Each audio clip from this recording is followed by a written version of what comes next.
Hi guys, welcome back to my channel, the Data Odyssey.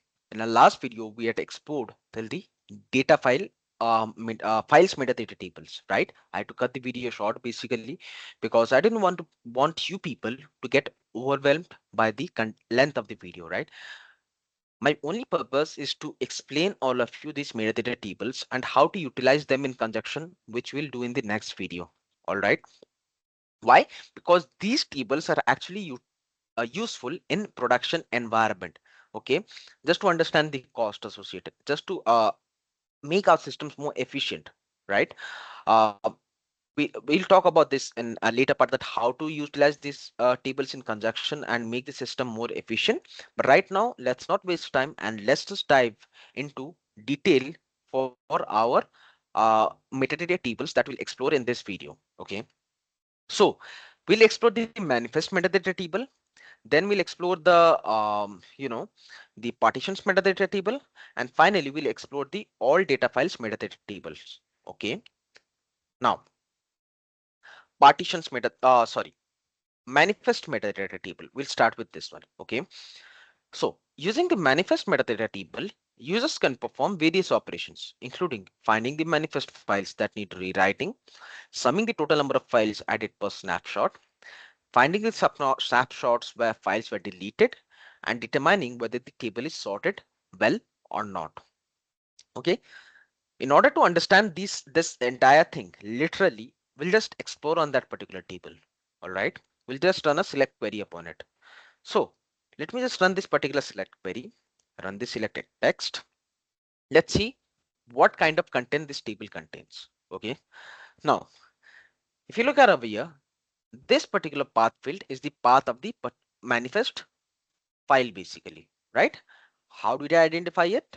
It's because I I did not have any snapdash in this um particular file path, right? After this metadata dash, I did not have any, or slash, sorry, metadata slash, I did not have any snapdash, which particularly means that this is not a manifest list but a manifest file. And I have explained this to you in our previous videos. Okay, so these two records are the manifest file paths. Okay, now you might ask that why do we have two manifest file paths? Why do we have two records of here? The only purpose or the only reason why we have got two records over here is initially we had created the table. Now, when you create the table, the manifest list or the manifest file is not getting formed. Now, after creation of the table, what I did, I inserted records into it, three records into it. Then this manifest files got created. Okay. Now this, if you look in my previous video, this was our first snapshot. Okay. Now that's why this first manifest file got created and subsequently the manifest list even, right? But then what I did, I just altered the table. Now when you alter the table, schema level changes are occurring. That means no manifest file or manifest list is going to get formed. But then what I did, I inserted value into the table. I inserted a single record. What happened? That a new manifest file got created and also the manifest list. If you look at over here, that's what I had done. Let me just show to you, right? So these three records, row number 2, 3, 4, are actually the previously inserted records. Like when I created the table and I just inserted these three values, and in that particular version I had three columns: department ID, department name, and business unit. We did not have any manager ID column. Okay, but later on I altered the table. I added one extra column, that is manager ID, and I inserted these records. That's why I have got two records with respect to this manifest um, files or the manifest metadata tables. Okay, now we have a column over here which is content. What does content mean? Okay, content, I've written down it over here. If it's 0, it means the data files, and if it's 1, it means the delete files. Okay, now did we delete anything from the particular table? No, right? That's why we do not have any we do not have any record in the manifest metadata table with respect to deletion. That's why the content value is 0 over here. Okay, when you delete a particular record from the table, a delete file gets created, and that's why a new manifest list will get created. Sorry, file will get created and subsequently the manifest list, but we do not have any deletion in this procedure, and that's why the content is 0, which denotes that all the data files over here are with respect to the data files. Okay, so the manifest file, a different manifest file would have got created with content 1. That means it will denote that we have deleted something from the table. Okay, and a new record would have got added with content 1, a new manifest file path. Okay, and associated length with it. All right, now the length associated with this inserted um, with this uh, with these two records of manifest files is 6208 for the newly added snapshot and 6275 for the older snapshot. Okay, we'll just look at it. How do we quantify this particular thing, 6208 and 6205? Is it in bytes or what? All right, next thing, we have added snapshot ID. That means this snapshot ID with respect to this particular manifest metadata, I mean to say manifest file, right? For the older manifest file, our snapshot was this one, right? And for the newer manifest file, our snapshot was this, right? Now, with respect to this snapshot IDs, we have a partition specification ID also associated, correct? Now, the partition specification ID associated with the older snapshot and the newer snapshot is 0. Why? Initially, we partitioned upon the table on a particular strategy. We partitioned the table upon business unit. Did we later on change our partitioning strategy? No, right? That's why a specification ID is 0. If we would have altered our partition strategy, maybe the partition specification ID would have been 1. Okay. Now we have another column that is added data file count. Now, if you look at over here, we have 6 columns: added data file count, existing data files count, deleted data files count, added delete files count, existing delete file count, and deleted delete file count. You can just divide these 6 columns into 2 parts. The initial set of columns are related to data files, right? And the next set of columns are related to the delete files. Now, what I told, delete file gets created whenever you delete something from the table. A new file with records of the deleted record, with deleted records basically, right? Have you deleted anything from the table? No, right? We have only added records, we have appended record, we have inserted records in the table, right? So in the older snapshot, since we had inserted 3 records, as I've explained to you, our added data file count is 3, right? Now in the new snapshot, or the newer version of the table, I added one record, right? So we have one data file associated with it, correct? Did we touch upon any existing data file or existing record? No, right? So existing data file count is 0 in across both the snapshots.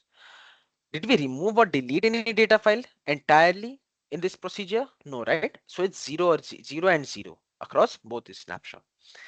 Now these 3 set of columns are related to delete files, right? Since we did not delete anything from the table, that's why it's 0 across all these 3 columns. So added delete file count, no, right? It should be 0. We did not delete anything.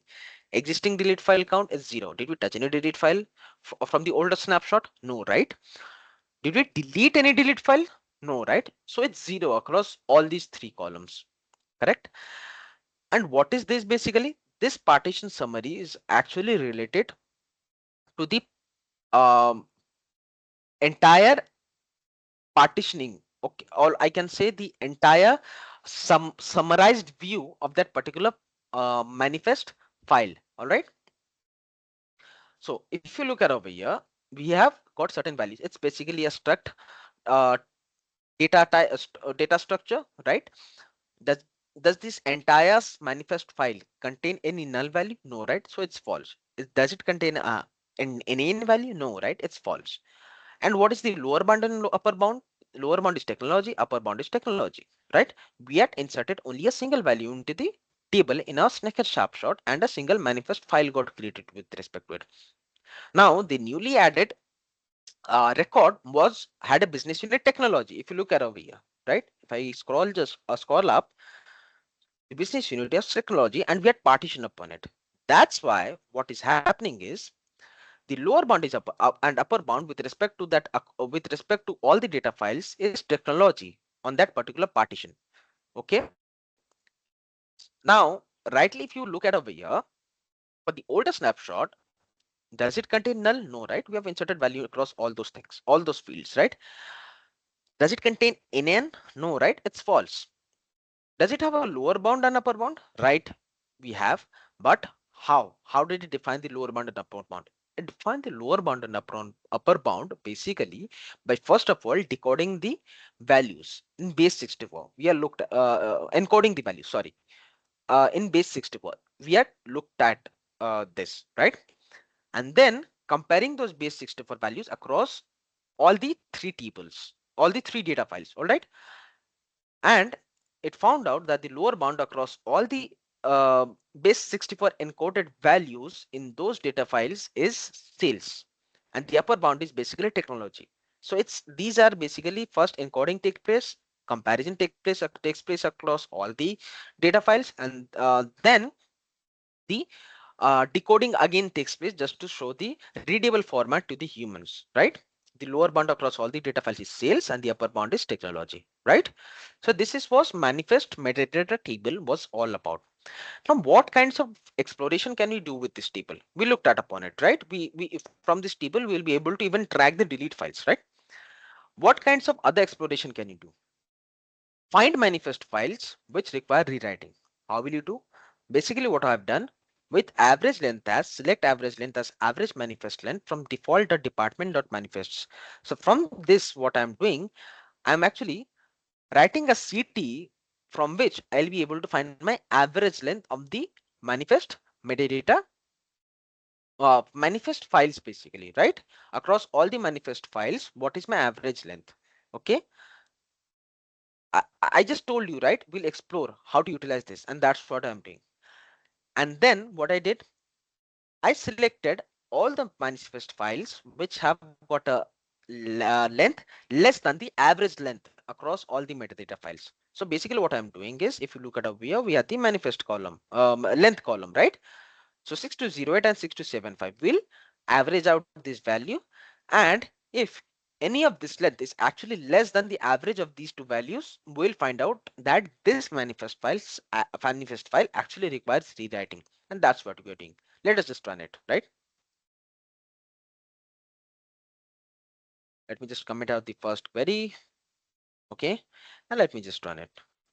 What is happening over here? You look at over here, we did get it, right?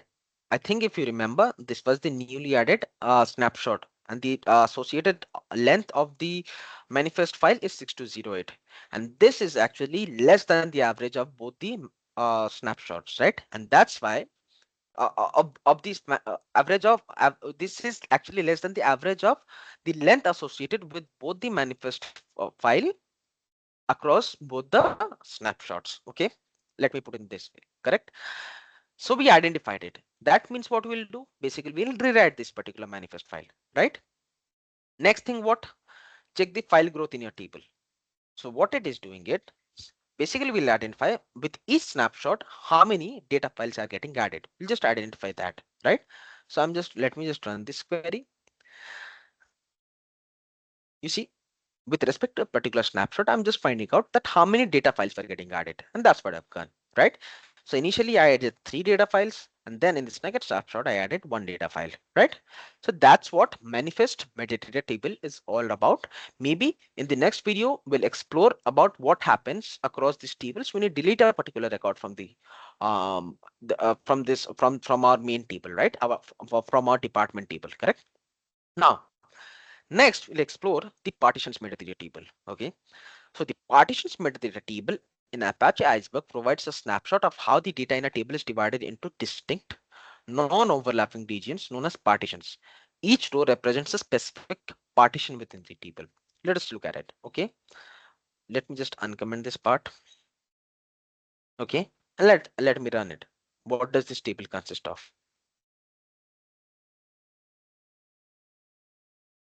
I've run it, and what has happened? So let me just show you the table again, what I had. Okay, My table had 4 records.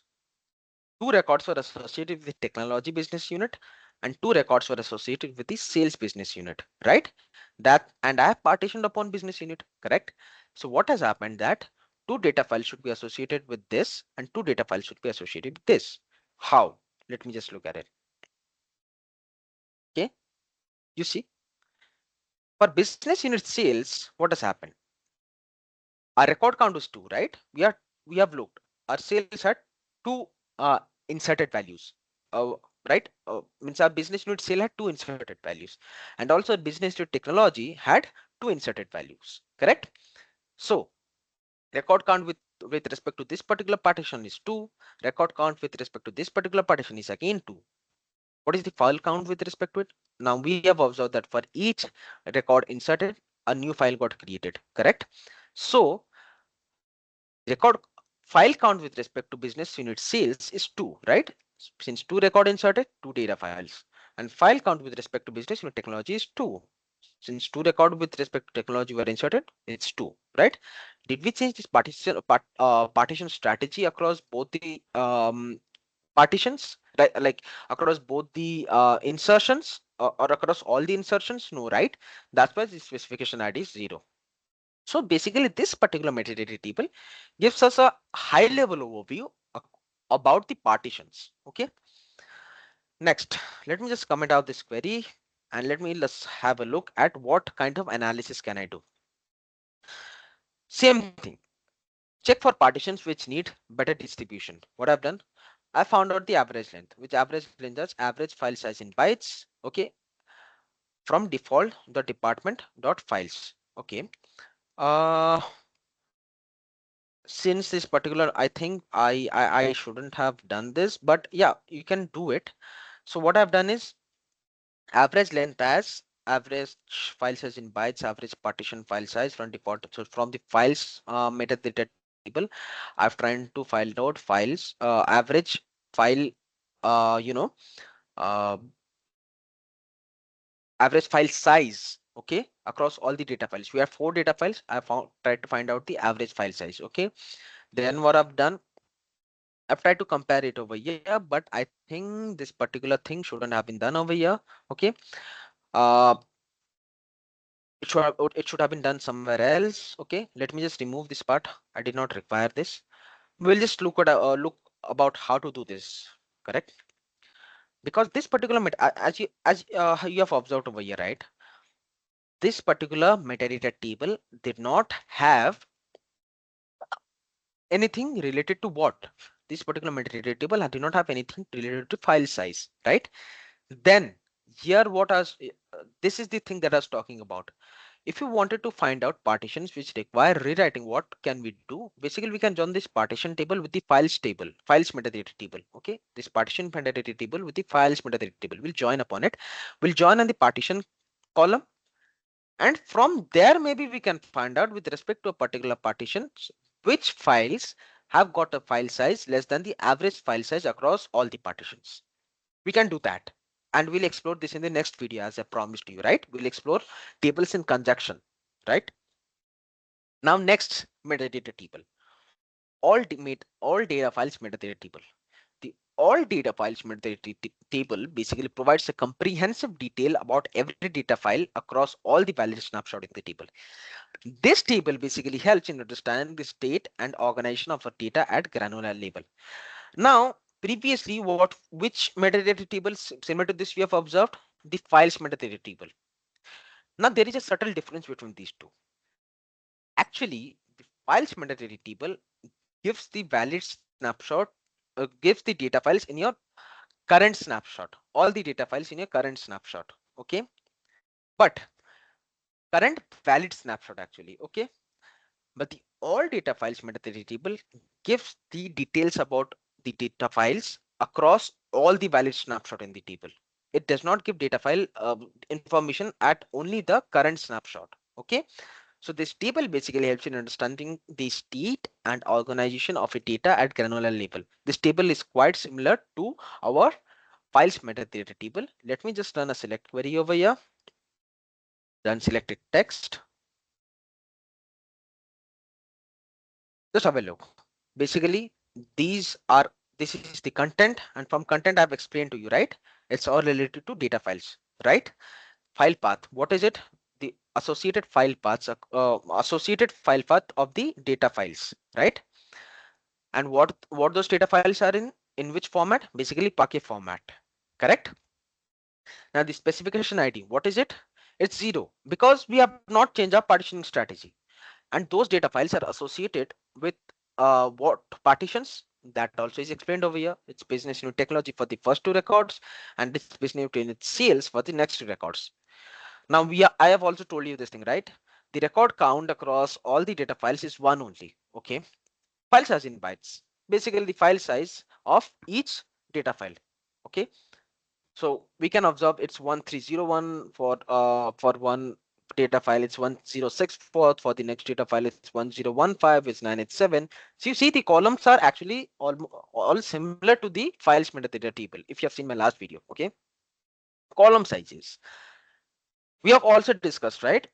That every column is associated with a particular column ID, and that so that individual column ID has got certain bytes associated with it, correct?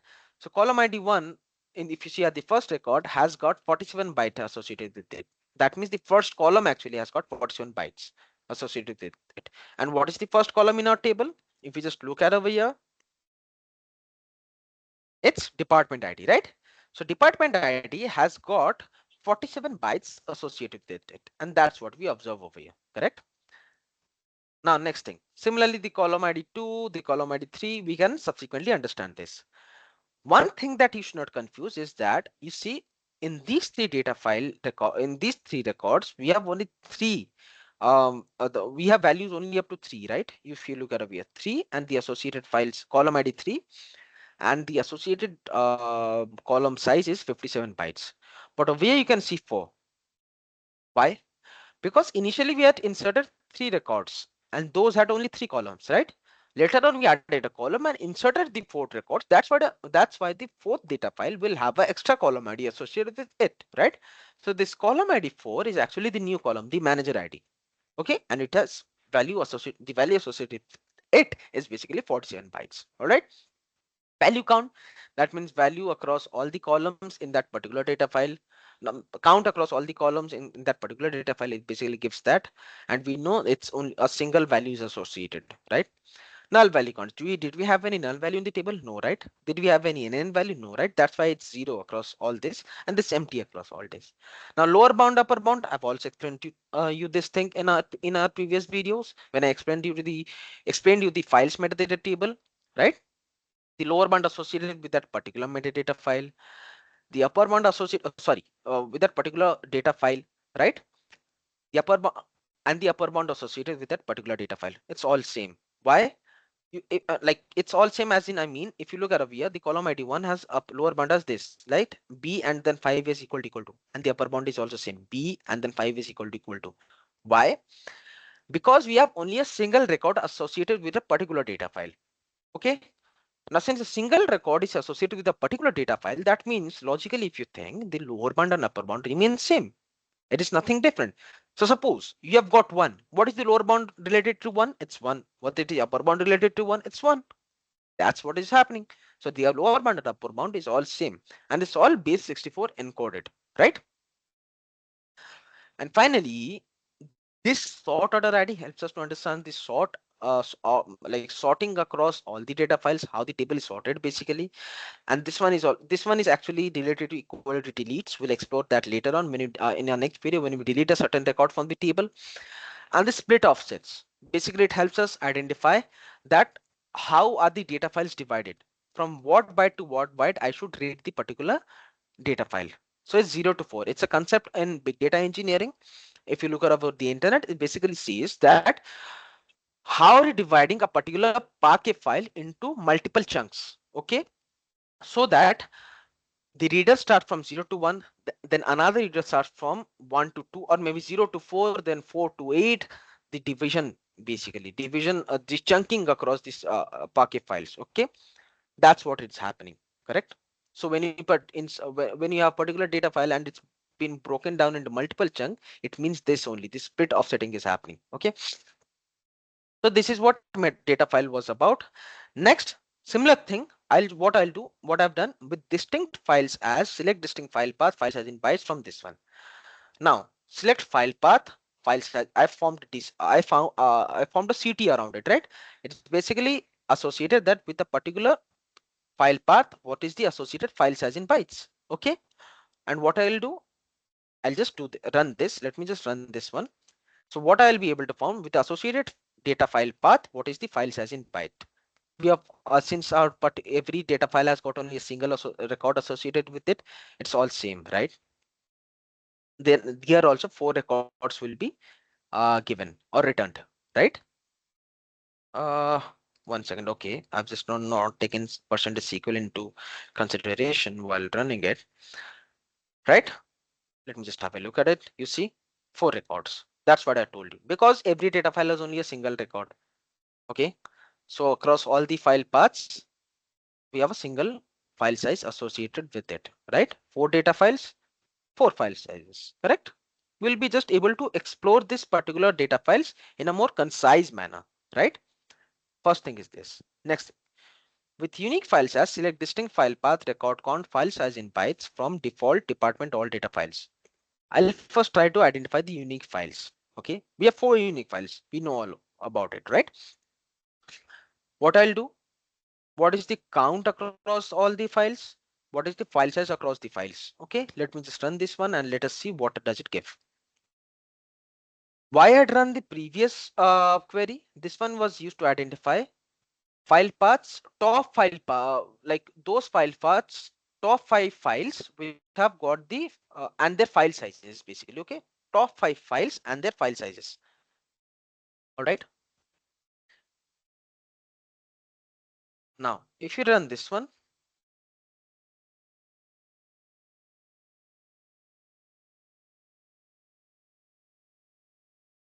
you just get to know that how many unique files were there. We have observed, right? Every record has a unique data file associated with it. That's why 4 unique files, right?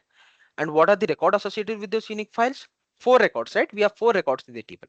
And what is the total file size? It's the entire file size across all the data files. So it's 4367 bytes. All right, that's what I was trying to identify. Unique files and their associated file sizes. So the entire set of unique files and their entire file size. That's what I did over here. Okay, if you just look at over in this notebook, you will get to understand all of the things. Next thing, again, I try to identify the unique files. But here, what I try to do, let me just run this query and you will get to know what I am trying to understand over here.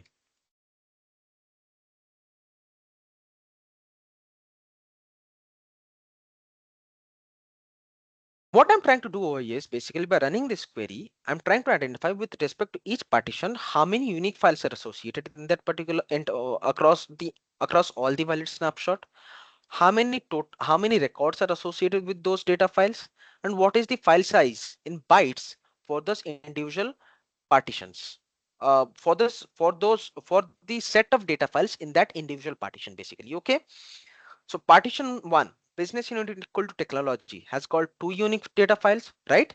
Has got 2 records inserted into the table, and the total file size, that means for those 2 data files or the 2 unique data files, what is the associated file size? It's basically this thing. All right, and similarly for business unit, it is again 2, it's again 2 for the records, and the total file size is 2002. So you are just understanding it, right? We are able to generate different kinds of information related to the metadata in a very concise manner, okay, from these tables, right?